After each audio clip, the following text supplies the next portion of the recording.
I'm coming up in the elevator. 13th floor. Ooh, spooky. Is this the 13th floor? Oh, that's the 13th floor at the bar. Is this the 13th floor today? Have we arrived at the 13th floor? For today, absolutely. Whoa. So welcome to the bar Okay, let me on the open this. 13th floor. Let me open this. We are on the 13th floor today at the bar. Ooh. I'm going to try this fantastic cup of beer. Cheers. Cheers. My eye is twitching. Cheers, everyone. Welcome to the 13th floor today. As we arrive, how's your dog beer? Dog beer tastes like a lager. Dog beer tastes like a lager? Yep. Would you like to try Yes, it? I have never tried this one before. This was given to us, and proceeds go to help doggies. Unleashed Lover. Is that what it says? Lager. Oh. It's really tiny. It is. Maybe I should pop this out because it is a cool can. And I do appreciate a cool can. Unleashed Lager. Ooh, look at that. Doggies. Doggies on the can. Support the doggies. Support the doggies. And the beer. Deliciousness. Yeah, support doggies, get beer. Support doggies, get beer. Wow. Isn't that a good thing? Good as mine. I just wanted to make sure I got the full taste. I just wanted to make sure I got the full Well, taste. I gotta make sure I got the full taste of this. Yeah, but you've tried that one many times. You already But know it's good. I'm comparing. You already know it's good. I know, but I gotta compare. But, okay, so which one? Ooh. Did the doggies beat this one? It's pretty close. Pretty close. You know, it depends on your mood, I think. Because I find the JR has, like, a really strong taste to it. Like, it has a strong beer taste. This one's, like, a little bit lighter on the palate. So Okay. So if you're feeling this one, hot, warm day, awesome. So these are soft doggies, light on the palate, light Yeah, on it's the more taste. like crisp. It's a crisp, It's crisp. nature. Yeah. It's got a crisp nature I'm to not it. very good at describing Beer? beers. No? No. I just described this one as beerier, Beerier. and then this one is like a More of a crisp more light. of a wheat. More of a It's- whimsicalness to it, you would say. I wouldn't describe it as whimsical, no. Wrong word. Yeah. Wrong word. Completely wrong word. Light. Light. Light, fresh, crisp. Fresh, crisp. Like an apple, but not tasting like an apple. Is it good enough for the 13th floor?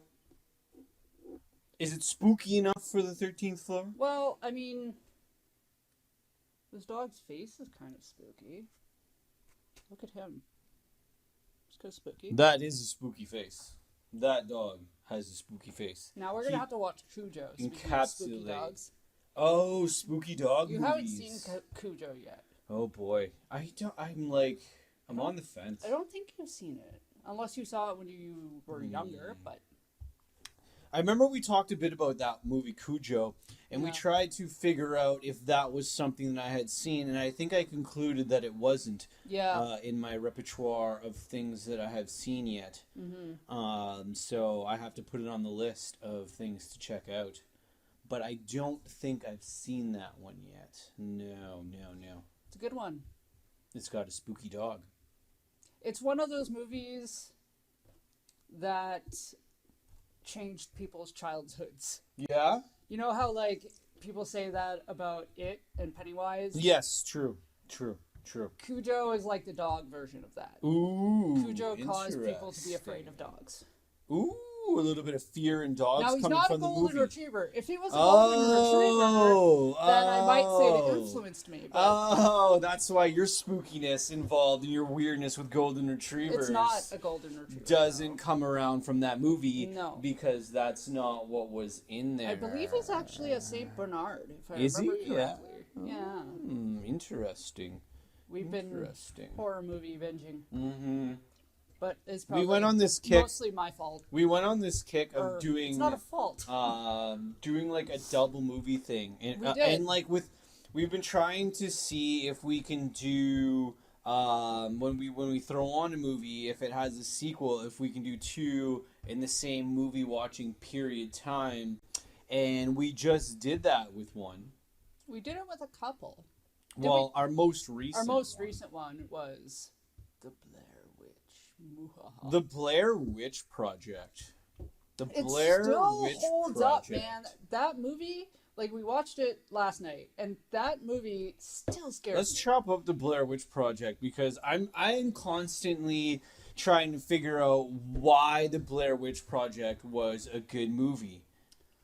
I think this is my like, theory. What was it with the Blair Witch Project that still holds up when you throw it on? And like, I can't even fully figure it out. So, at this very moment, I have two theories on why it works. One is they had a solid storyline. They knew their storyline inside and out. It made sense. There was no loopholes. Okay. The parts that you were confused about, you were meant to be confused. Fair. The ending on the movie, no spoilers, leaves that ending for a reason. Okay. Like, I felt like it was planned that way. Okay. You know what I mean? Yeah. And the second reason, I think, is because it had a movie within a movie, because she was filming a documentary. And so when we saw that footage as the movie watcher, it was of a different quality than their just like random, because that was her filming the movie. Yeah, so she was using a different camera for certain things. I thought that was a really interesting way of putting together a film piece. Yeah. Very different for its time, and a little bit like so simple that it works method of kind of like creating a film. Not necessarily because it needed to be. Yeah.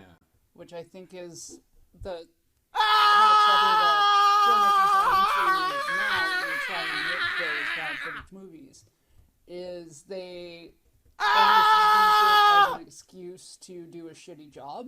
Or a subpar job. Okay, fair. They're like, we're gonna make a low-budget film and do found footage because, hey! Yeah, Blair Witch kind of did it that way, and then everyone else is like, well, if they can do it that way, then I guess we can do it that way. No one has done it better. Nobody has done it to the extent that movie did it. I think, like, the VHS movies kind of get there. Yeah, they do. But there's just something about the utmost simplicity, but yet realness of the Blair Witch Project that just kind of holds up as this very, unique, but yet so creatively in tune thing that you just watch it and you're like, that was the movie, and then you're like, that was the movie, and then like, you know what I mean? And just the more you try to break it down, the more you realize there's not really anything to break it down, because you're just enjoying this like found footage, but yet the movie within the movie also has its pieces, and like the little sub kind of stories like she tried to throw in there, and then they try to throw in different parts, and they just do kind of like this play off each other vibe. That's just them actually in the forest doing their thing, and it works so well. And I was noticing this last night, there's little subtle editing in that movie that unless you're really paying attention, you won't even really notice it. Like, you'll notice it subconsciously, and I think that's part of the reason why it makes it good too. So tiny little edits? Tiny little edits, whether it was like little kind of almost like a vibration, but it wasn't from the camera. You could tell it was an edit.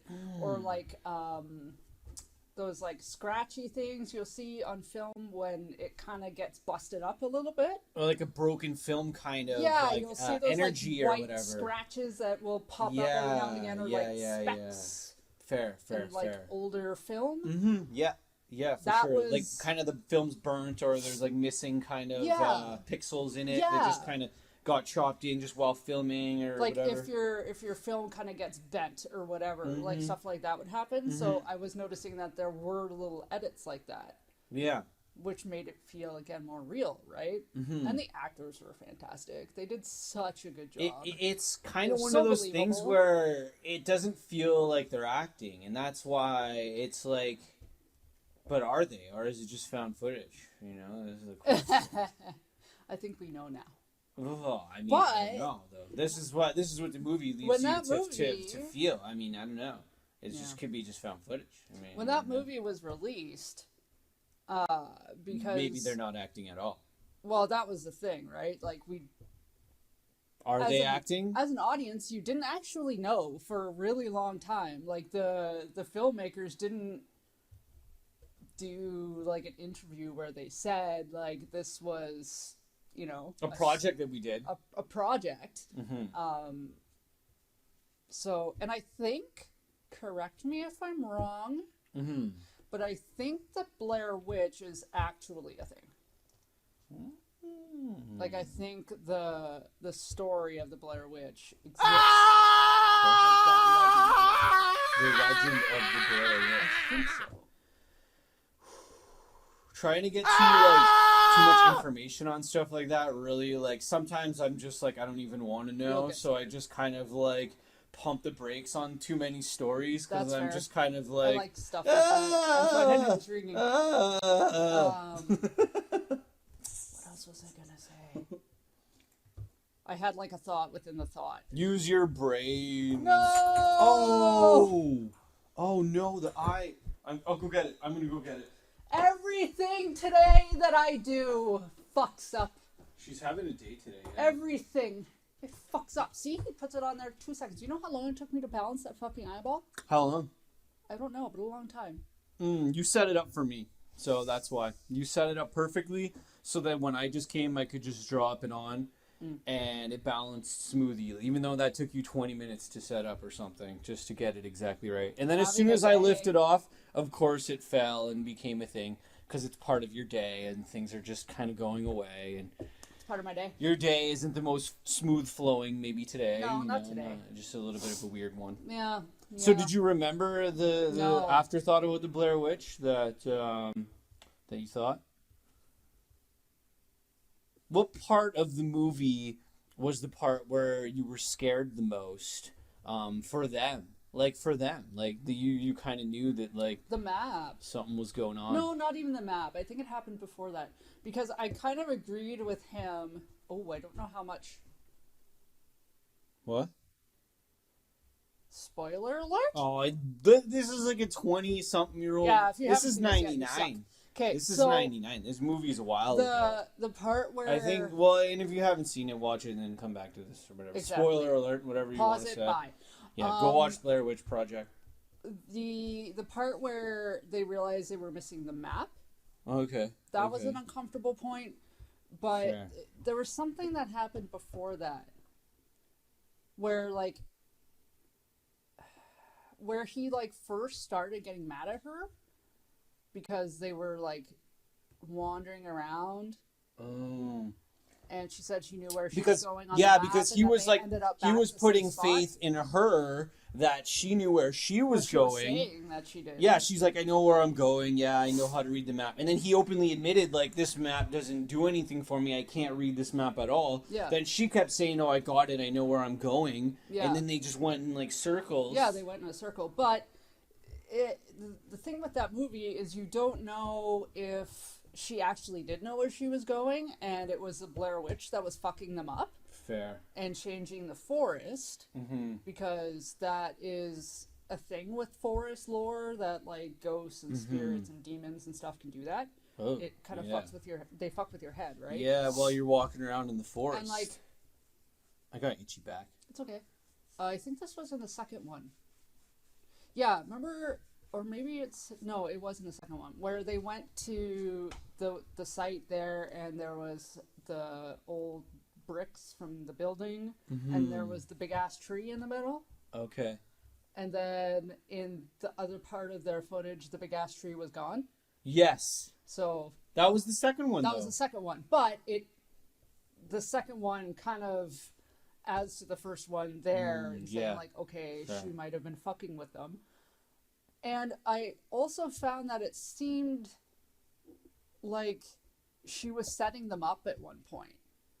I know she wasn't because I'd seen the movie before, but if you think of it from a clear-eyed perspective, it almost seemed like she was leading them in the wrong direction on purpose. Fair. And just fair. be I know where I'm going, blah, blah, blah, and then all of a sudden she's a little misguided kind of... Yeah, and then all of a sudden she's like, oh, I'm missing the map. Oh your bag is gone. The map is missing. Yeah, where did the map go? Oh no, the map is gone. Then he says, "Oh, I took the map and I threw it in the thing or whatever," right? So it's kind of like one of those things. You don't know. You don't know. There's a lot of like open-ended stuff. And the weird thing too is, or when the rocks start showing up and stuff like that. Yeah, when the rocks start showing up. Freaky, man. And like the part right near the end where they go into the house, and she ends up like losing the one guy up the stairs, and then the one guy like goes back down the stairs or whatever. Yeah. And then like right at the end where she sees him kind of in the corner. Yep. And then we don't really know what happens to her. We don't know. Like we assume she dies. Yeah, but the camera drops, and then you don't really know, and you just hear like some noises, maybe a scream.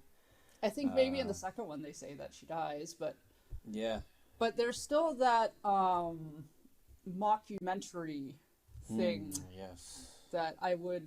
It's only like 45 minutes. We could throw that on. I'd like to see what it kind of, because it's, from what I understand, reading about it, it is more about those three people. Fair. Like the filmmakers from the first one. Is that still from the same time period around that it came out, or it's is from that the same year? Oh, so from 99. Yeah. It's so interesting to go back and watch something like that this many years later to be like, wow, like this is what they put out at the time as a kind of a thing. Oh, I remember what I was going to say. Holy shit, that's beautiful. Say it. Yeah, so another thing that makes Blair Witch Project really special, at least to me, and this is, for me, what takes that horror movie to the next level, that is that memorable horror movie. It's kind of a question that I was almost going to ask you. Yeah, so it stays with you. And to me, that makes a memorable horror movie, where you turn it off, and you're like, yeah, that was a good movie. And then you sit there. And you can't, like, let it go. You can't let it go. And it starts creeping you out. Even more, right? Even more. That's what that movie does. Yeah, that's what that movie does. It's so amazing. I know. You watch it and you're just like, okay. And then there's actually not a lot that do that. Yeah, that's what I'm saying. And my question was actually going to be along those lines of like, what's memorable to you in horror movies as far as what makes something memorable? If you can, and when you're done and it stays with you, in your gut, and you're just like, yeah. To me, it's like, all right. That's a pretty impactful movie to just kind of done something, make you feel something, or take you out of your comfort zone so much to a point where you're just like, bridges that gap between fantasy and reality. Yeah. Where you can't really tell the difference. That's what that movie does, though. Yeah. That's why so many people were freaked out by the Blair Witch Project, because that's what the movie did, right? And until time went by and people kind of realized more what it was, nobody really fully understood like how it was made, right? And you couldn't go on the internet like you can now and research all of this information about it. Yeah. Like, there was no information about it. No. You watched the beginning of that movie being like, hey, this is a true story, this is found footage, and you flat out fucking believed it. Yeah, so true. So true. And I remember trying to figure out which pieces were actually found footage and which pieces were just made up. Okay. Because my brain's like, hey, this is a movie. There has to be things that were just movie. Totally, just pure movie. Right? Just pure movie. Yeah. So I agree with you. And then we watched the second one too, which I strongly believe could have been a movie on its own without even tying into the Blair Witch Project. I think so too. You know what I mean? Mm-hmm. I think they could have made that movie. I see what they did to tie into the Blair Witch Project. Yeah. But the story and the story of the second one, and very well done movie with good acting, solid all around stories. Solid all-around stories. Story was a little choppy. Well filmed, yeah. But I think it's because, in a way, you could see how they were trying to make the Blair Witch 2 by tying into that. But it felt like that movie and that story could almost been its own movie without having a tie into the Blair Witch at all. Yeah. They could have made it just its own super good movie. And then instead of saying that they were at the Blair Witch, grounds or whatever, just saying they were at somewhere else, literally anywhere. Just make something else up, create a whole new story on their own, and encompass that second Blair Witch Project into its own entity, its own movie, you know what I mean? Rather than saying this is Blair Witch 2, you know, it's kind of like, that's the way I saw it after watching it. It's, you just feel like, man, this could have been its like own thing. Yeah. And it was really good, and I understood the tie-ins, and I understand what they were going for. But I personally believe that it almost would have been better if it would have just been its own story without having that tie-in to the Blair Witch 2. They could have just kind of taken it and, yeah, just said that they were at a spooky campground or some, like, haunted area or whatever. Call the movie something totally different, and it could have been its own thing, you know? So it's interesting to see if they, you know, maybe just went with the Blair Witch 2 because it was really popular and that was just what it was. Could have been. Or if that story was created independently on its own. I didn't look into it a lot. Yeah, you know what I mean? I don't know the full details of it. But I felt it could have held up on its own in its own kind of storytelling way. Yeah. The Blair Witch Project 2. Or it could have been one of those things where the first one did so well because that was back in the day when sequels weren't pre-planned. Mm-hmm. So maybe the first movie did so well that they were like, hey, we want to sign you up for another contract to make another movie. And maybe they were like free-writing something. Mm-hmm. And then they're like, oh shit. And then the company was like, okay, well, you only have X amount of time to do this. Yeah, it felt like a time thing. Maybe it felt they ran like, out of time. And yeah, it like, felt like... This is how we can connect it here. Exactly. That's how I feel like it went down without knowing too much about the details of it. Mm-hmm. I feel it was like, okay, this is how we can connect it. This is this other story that we kind of have, but we can meld it in to kind of make it fit within the Blair Witch kind of theme. Yeah. And let's make it this way. And that's how it felt to me. It almost felt like they got more excited about their, like, newer elements of it. Yeah. And then went, oh, crap, we have to connect it to Blair Witch. And, like, that happened multiple times. Exactly. Throughout the movie, throughout the film. How do we connect this to Blair Witch? How do we just throw in, like, a connection to Blair Witch, like, within the second project? You know what I mean? Whereas I think a lot of them, you know, almost just the way it was kind of filmed, it felt like it needed to be its own thing. I'm like, this, like, really, like, to see and feel this is Blair Witch 2, it's kind of like I'm going back and forth. Like, I'm understanding how they're trying to tie it in, but I really want it to be its own project. Yeah. And I think a lot of times with stories that are being told in movies and whatever, they try to encompass it. This is not just the Blair Witch Project 2, but it's happened in a few other ones, where they try to encompass the story, the new story, connected to the old one, when it's like, no, just leave this as its own story. It's so good to hold up on its own that it arguably could be better because you don't have to constantly try to tie that story into an old one. You can just build something new within the story of the second one and roll with it to a point where you're just like, make it this way. You know, don't constantly have to try to catch a reference from something old. Because I feel like a lot of times when you're catching a reference from something old, it can feel forced a little bit, right? Because you're constantly thinking in your head, like, oh, where are we going to throw that reference in to catch something old? Right. When you're better off just to clean the slate and be like, let's do something new. You know what I mean? Yeah. Because doing something new, arguably, you can hit so many different new groundbreaking things than constantly having to try to catch into something old. Case in point, Jurassic World Dominion. I felt the exact same way with that movie, where I thought that their concepts for it were really good, but because they had to keep tying it back to that original franchise, it actually ruined that movie. Fair, because there was too many like throwbacks a little bit. Yeah, it felt like the dinosaurs in that movie were just because they had to tie it back to Jurassic Park. Yeah, fair. Okay, I can see. They had actually nothing to do with the storyline.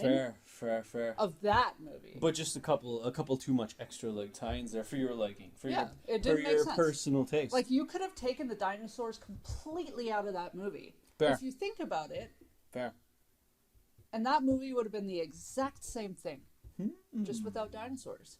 They did not impact the storyline at all. You know what I would like to see with like the dinosaurs is like a more like spookier aspect to it. Yeah, that's something that it's hard to do. It's hard. I'm not saying that would be easy to do, but a more spookier kind of aspect to it. Like a spookier twist to like the dinosaurs a little spookier or something. That you know, kind of would like to see that. We've all kind of talked about that. Yeah, I think that's something we'd really like to see. I totally think that would hit something cool. Because the first one, and even the second one a little bit, of Jurassic Park, were a little bit darker.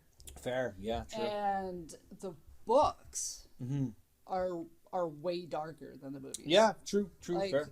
the original Jurassic Park book, there's some scenes in there that would be really cool to see on film. Nice. Yeah. Nice, yeah. But never remake Jurassic Park. No. Don't fucking touch it. You can't remake. You can't Jurassic remake Park. that movie. You can't. You could keep adding, keep changing the story. Yeah. You know, there's going to be some good and some bad. Keep doing that. Keep doing that. But yeah, to far as like remaking. Don't do it.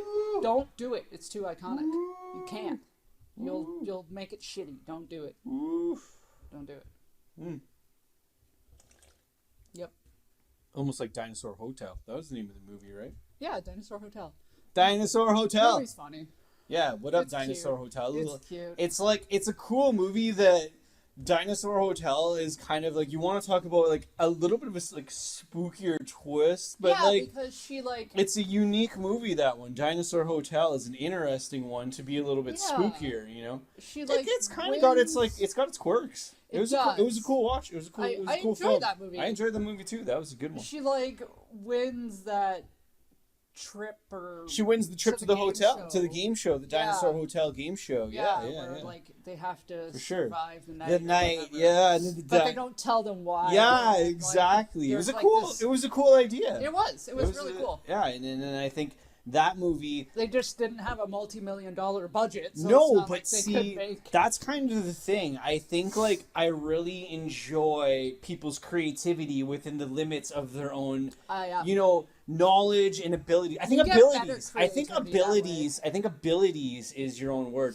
People's creativity within the limit of their own abilities can push things to a point where they're better than unlimited budget or whatever. You know, if you just keep your abilities to what they are and you don't have to be like overextending yourself. Just do with what your abilities are. Do what you can within the abilities that you have, right? You're forced to be creative that way.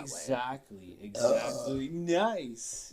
Yeah, do what you can within like the abilities that you have, and you'll get a project that is completely, you know, you and something like Dinosaur Hotel, which is a cool movie. It was. And I think that they pieced it together to the best that they could. I think so too. And that's why it was a cool story. Yeah. I mean, if people haven't seen that one, don't go check into it it with out. a serious mind. No, but it's a fun watch. You know, gather some quirky friends together, have a couple drinks, and watch this that's movie. what that movie is. That's what that movie is. Yeah, it's funny. And sometimes you definitely need that type of movie that's like gather some friends, just have a couple drinks and toss this on. You know, whether you're getting a laugh, a smile, or a giggle out of it, you know, it's still a good watch and it's something. It's entertaining. It's entertaining. It's a strong, entertaining piece. Yep.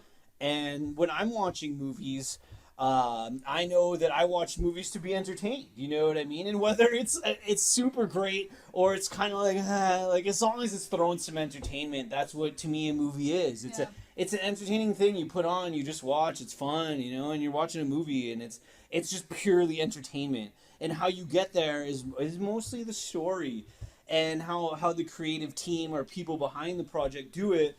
It matters, but it doesn't, because you did it and you accomplished something. And ultimately to do it and accomplish something, you're already where you want to be anyway. So it doesn't matter what camera you use or if you have the best or the worst, you're just trying to make something out of nothing. And everybody that's making something out of nothing knows how hard it is to make something out of nothing. You know, shout out to the creators out there, the creative people, the project makers, the editors, the whatever, the just creative types that constantly just want to create things out of nothing, man. If you're out there just creating things from nothing, we hear you. We know how hard it is. We see you. We know how hard it is. It's so hard. Some days you're just sitting there and then and you get that horrible imposter syndrome happen. Yeah. Like that happened to me today. Like for sure. Mad business. Oh like, yeah. I'm a professional creative at this point. Like I this is what I do. Yeah. And I still have those fucking days where I can't draw a goddamn stick figure. It's true. Like, and I hate saying that. Yeah. But I did it. And your brain starts to eat itself, and you're like, I'm useless, I'm no good, I can't actually draw. You can kind of go down a little bit, but you're just you're kind of like getting down the dumps on yourself. And you got to pump the brakes and just be like, maybe I'm just having a day, you know. And then I walked away and I took a nap. Exactly, you took a nap and you're like, this isn't panning out. and then that's it. It's not because you suck. No, it's not because you suck. You're just having a day. You just got to get yourself together because you got stuck in a moment and you can't get out of it. Yep. It's a quote from a song. Who sings that song? Oh boy. Oh, is that no. you too? You've got Maybe. to get yourself together. You got stuck in a moment and you can't get out of it. Oh no. I can't remember. Get yourself together. You got stuck in a moment. It could and be you can't get out of it. I know what you're. Yeah. Oh. Oh. No, I think I'm gonna stick with U2. It's either U2 or Coldplay, maybe. I don't think it's Coldplay. Yeah, it's U2 then. It's U2. Okay. Yeah, okay. I think I was right. I'm gonna go with my gut. Okay. That's a good song though. But yeah, I think automatically, you try to get out of a moment that if you think you're not creative and you're just like, oh, it's not working out. But sometimes it just doesn't work out. There's nothing you can do. Nope. But shout out to the creative people that are trying to make creative projects. We see you. We know how hard it is. We know how difficult it is to make something out of nothing. Because we're constantly, we're trying to do whatever we can do. Some days are better than others. Sometimes you can make creative things happen like that. Yeah. And then other times it's just like this creative project is not panning out. Yeah. And you try it and maybe, you think, oh, I should be able to get this creative project in a month and it'll take you an entire year. You know what I mean? So it's like, don't be so ridiculous on yourself if it's not panning out right away, but know that it's, if it's something that's meant to be, it'll come together. Yep. Mm-hmm. Yeah. And like the Blair Witch Project too, I'm standing by the fact that I think like, yeah, as much as the performances and the creative vision and the whole movie itself was good, I feel like it would have been better just being not connected to Blair Witch. Yeah, I agree with you. Like just this own thing that kind of went in its own direction, and yeah, and I mean I think they could take that and make another one off of that. Probably. I know it's been some time, but you can take that same concept that they did in Blair Witch 2 and build off of that because that was kind of a unique, like different way of doing it, but good. Yeah. But good. But good. Mm-hmm. Absolutely. It's smoky here today. Yeah. We're having a bit of a smoky day. Smoky because of smoke that is in the air, because there's just smoke in the air. It's like start the fire. Yeah, no, I know. I guess, yeah, I mean, there's definitely some realistically strange situations going on. We send good vibes. We send good vibes to the planet, like just the planet, man. We love you, we just planet. gotta send good vibes to this planet to heal itself. And No, it's not. It doesn't need to heal. I don't know. I'm not sure. Our planet needs good vibes. It does. And we need to constantly take care of this thing because it's fighting us right now. It's fighting an uphill battle right now. Yeah. So our planet. Shout out to the good vibes for our planet as we try to manage this thing as much as possible. And that does not mean keeping the planet the same because the planet has changed. We need to change the planet. You need to change with the planet. With the planet. With the planet. Good way of saying that. Thank you. Good way of saying that. Change with the planet. Change with the planets. Yes. Don't plan it. Change with the planet. I like that. Ooh-wee.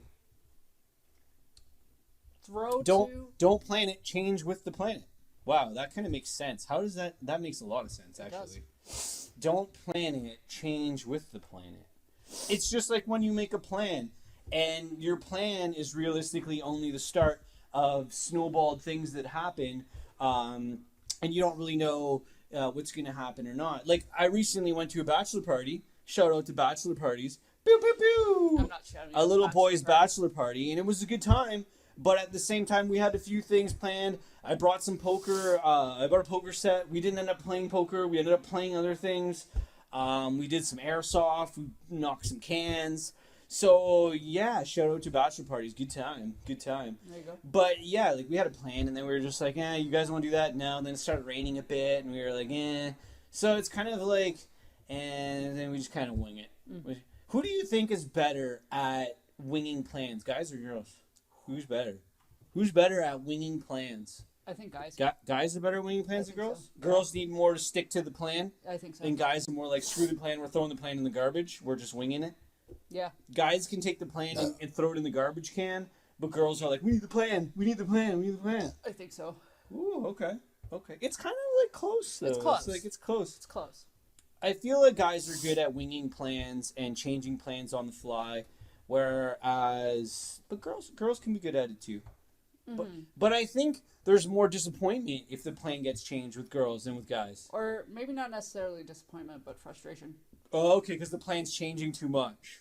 Too fast. Oh, okay. Yeah. So if a girl's plan a bachelorette weekend and the plans change too much, then it can be a little bit kind of like, just not like maybe the vibe. Just like stick to the plan. Just stick to the plan. I missed my mouth. Oh, watch that. You got a big mouth. You got got this whole thing where you can just, like, I have a big gaping hole in my face. You can just take it and you just... It's the day today. I'm telling you. That's okay. Having a day. That's all right. Album of the week? Alrighty, are we doing that right now? I think we've been talking for a while. Have we added them? Yep. We're doing it now. All right, cool. Yeah, so this week's album of the week, folks. We are bringing in Avenged Sevenfold, Waking the Fallen. There it is. We are bringing it in. You know, Avenged Sevenfold, for some reason, got a bad rep for a long time, and I don't know why. I really don't, but they did. I love Avenged Sevenfold. I think they're amazing musicians and have really creative songs, and they're one of those bands you hear their music and you know it's Avenged Sevenfold, and I think that is a skill in and of itself.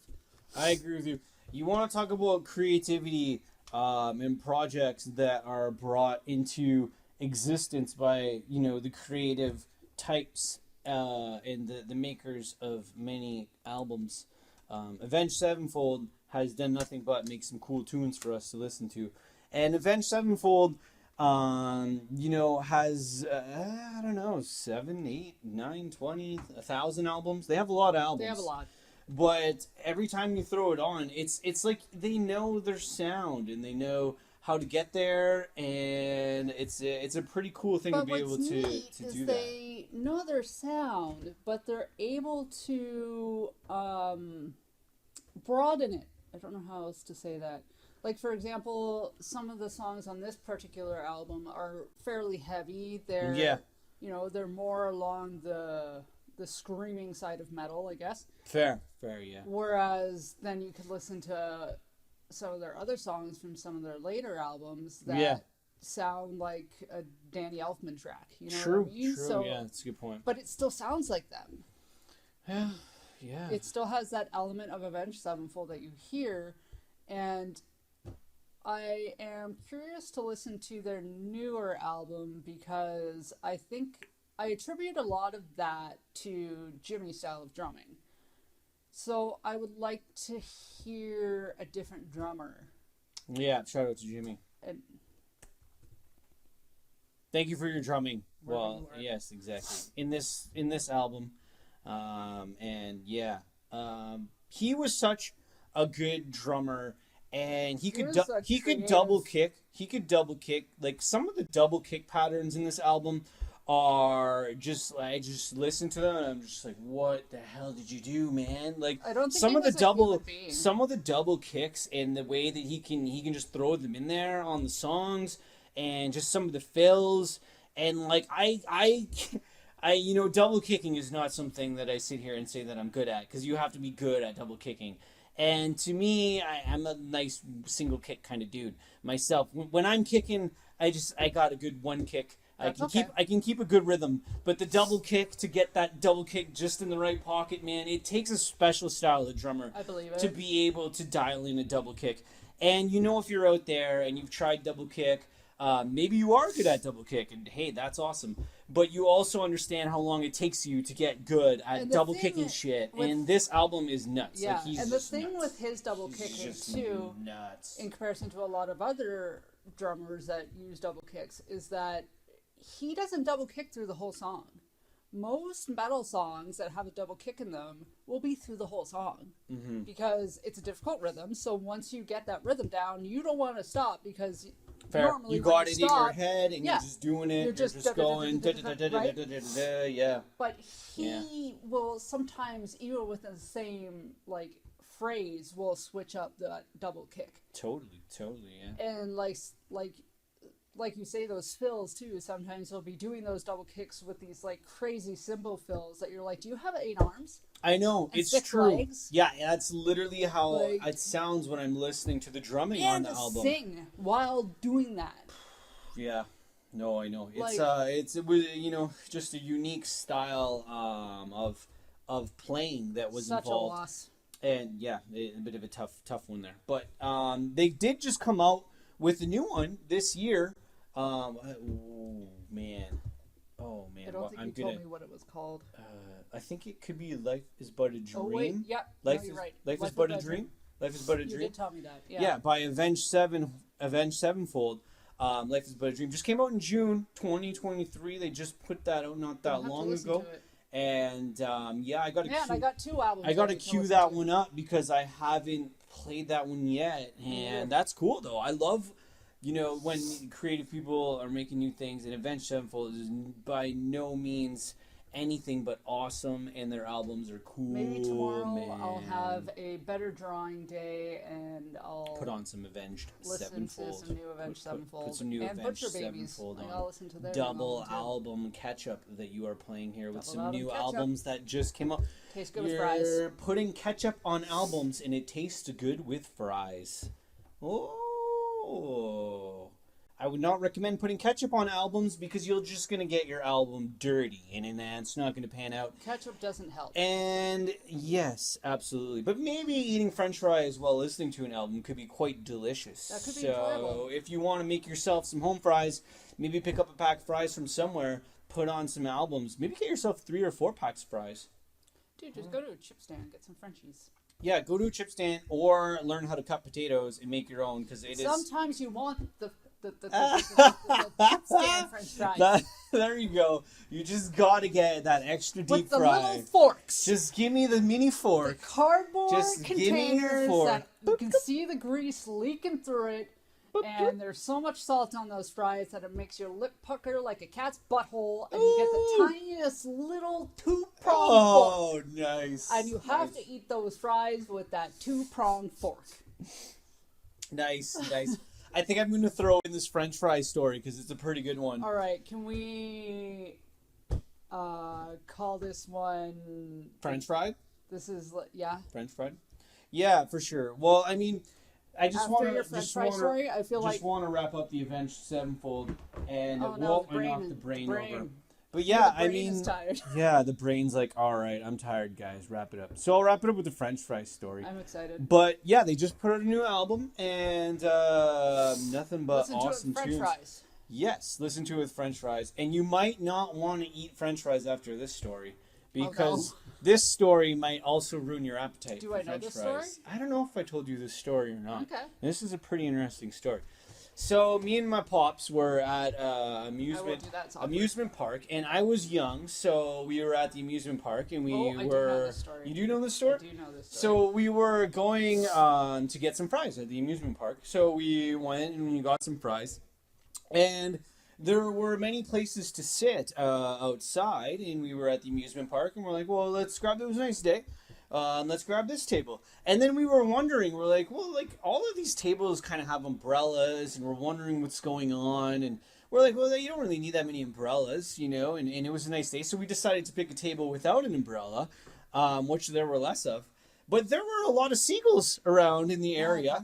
So do you know what seagulls like to do when there's food around? They try and find the food as much as possible. So this one seagull decided that he was not only going to find the French fries, he was going to fly above and drop a nice Unabomber right into the French fries down below as the seagull pooped and it landed right in the cuspy French fries down below. And they weren't my fries, they were my dad's fries. And my dad's fries got full of seagull poop as he threw the French fries into the garbage. And I'm not sure if he went back to get another fry. Actually, he might have. I think he went back and said a seagull shit in my fries. And then he said a seagull shit in my fries. And then I think they just gave him another fry. Oh, I love that. But I just remember sitting there. We're like, wow, this is a nice spot. We're not under an umbrella. It's great. There was a lot of seagulls. But a seagull happened to fly over. And it was just flying, and it left a deucer, and the seagull went, boo, and the deucer went right in my dad's fries. And I remember we both just looked, and then we looked at each other. And I'm a kid, like I was pretty young. You must have shit your pants. But I was laughing, and he was just like, oh, and I'll never forget this moment. I'll never forget that. No, that's it was just so funny.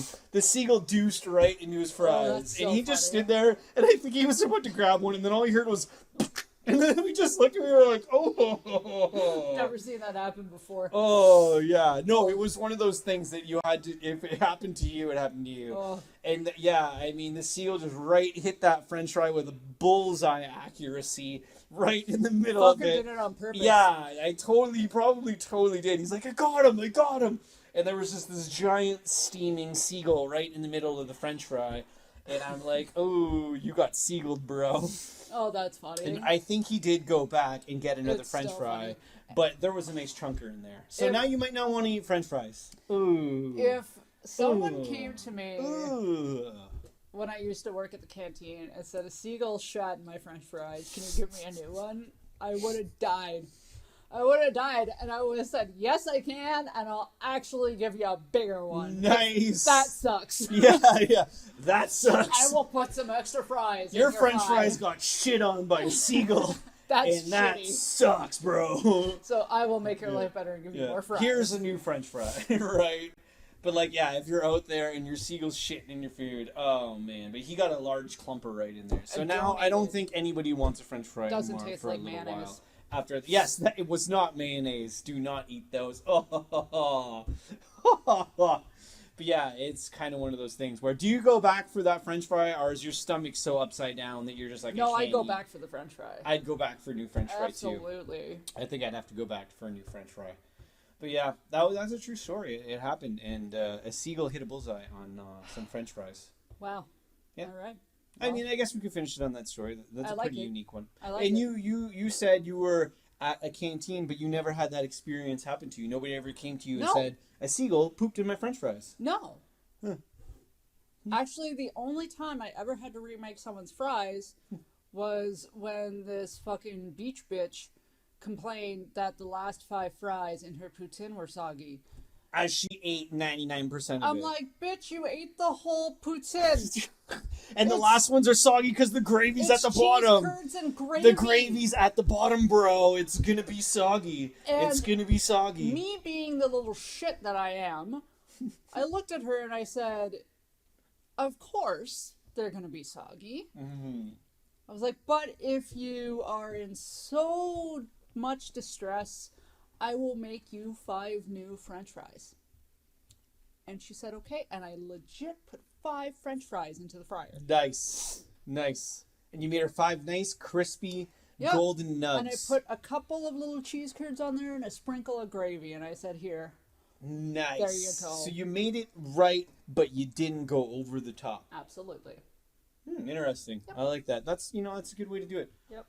That seems pretty fair to me. Yep. Seems pretty fair to me. Also, I like those ears. Those are cool. They're horns. Oh, yes. Why did I say ears? I don't know. My Because it's today.